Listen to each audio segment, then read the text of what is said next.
Mike Bixler here. I'm going to talk to you a little bit about what we're up to in data science. I don't think I need to give you too much of a background because you probably got that last year with comp sci, but just to give you a quick refresher, I have a background in math, electrical engineering, and computer engineering, specifically machine learning. I also still hold my other job at a defense contractor at 20 hours a week. I'm mainly doing stuff for Veterans Affairs, specifically like suicide prevention and how to align what programs are out there with the needs of the communities. So pretty cool stuff. As far as data science, in this course, not really as many assessments as there was in computer science. So it's sort of like we've gotten our legs, we've gotten a good background, and so now I'm focusing more on building the range of knowledge that they have in different topics. So we use 3 languages in this course, but definitely primarily Python, but we'll also dabble in R, it's just a capital R, and SQL, that's a capital SQL. So Python is good for a lot of things in data science and machine learning and those sort of fields. R is another one that's also become quite popular. It's not as user-friendly. Students don't seem to like it as much at first, but it is certainly a popular piece of software out there for data scientists, so I think it's worth at least exposing them to that. And then SQL, that's mainly for like getting information from a database. So if you were Amazon and you needed to know, what customers in the Northeast as the cold weather approaches, have bought, let's say, winter clothing from them in the past or snow sport kind of things, and you want to perhaps push a coupon code or something their way, you might use SQL to run some sort of query and get that information back.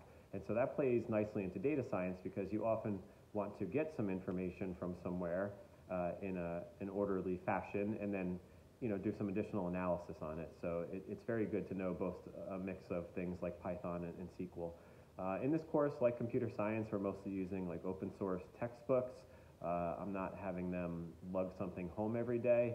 Very heavy in programming. We will address some topics as far as like ethics in data science, which I think is really important. Things such as visualization principles. I've seen some really bad graphs over the years, so I'm going to try to work out those kinks. Things like disingenuous y-axes and just throwing away outliers and things like that. There's actually a big case right now in Theranos. I don't know if you've heard of that in the news. Elizabeth Holmes and this blood test that was supposed to be the new holy grail. They could test for hundreds of things at once. And it turns out that a lot of their data was just cherry-picked, and they just sort of threw out whatever didn't work. And I want to instill in our students that that's not how you do data science. It's not how you analyze things.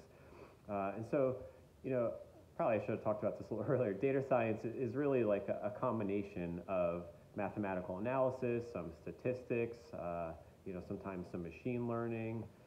It's basically like the combination of a whole bunch of sort of different topics relating to computer science. So again, it's not just programming.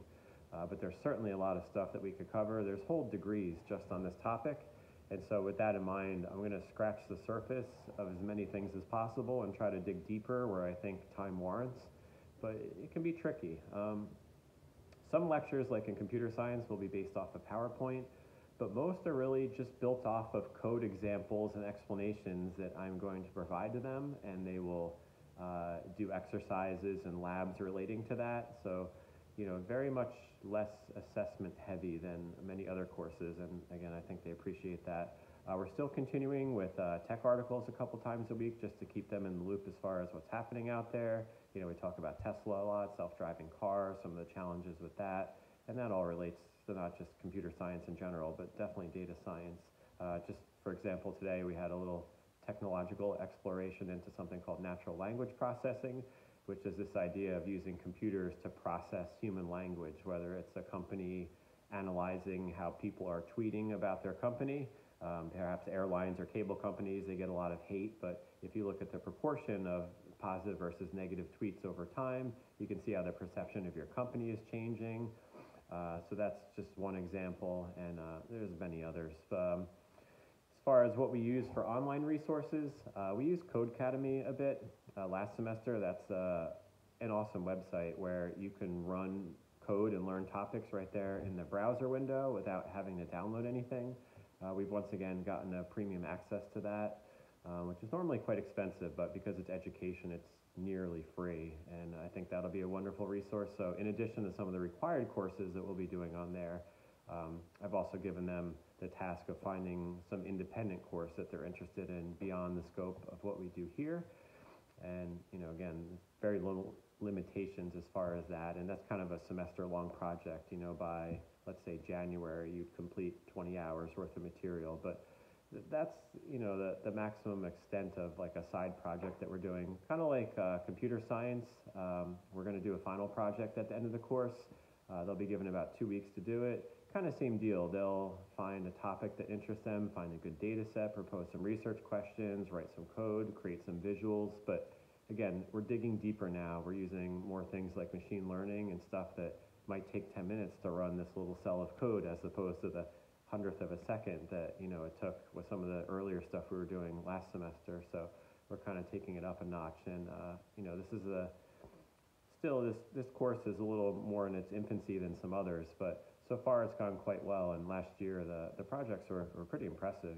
There's a couple where I said, make sure when you get to your computer science department next year that you show the professors this project, because I really think they might say, hey, just forget about this course or two, like you're beyond this.